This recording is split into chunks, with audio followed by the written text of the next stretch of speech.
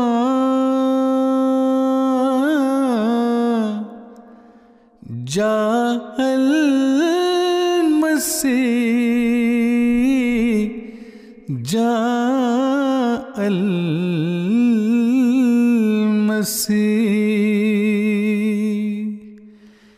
نیز بشنو از زمین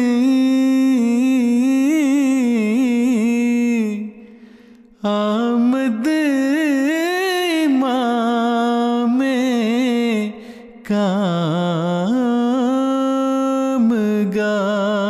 کامگار، اب اسی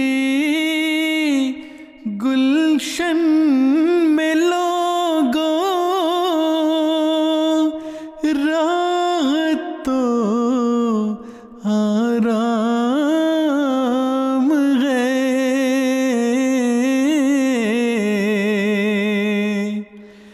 وقت ہے جلد آؤ اے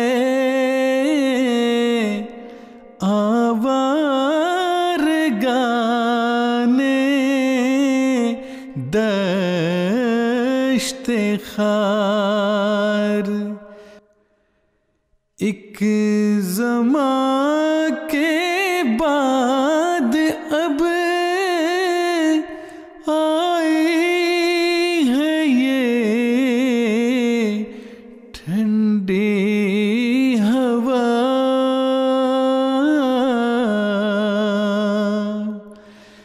پھر خدا جانے کہ کب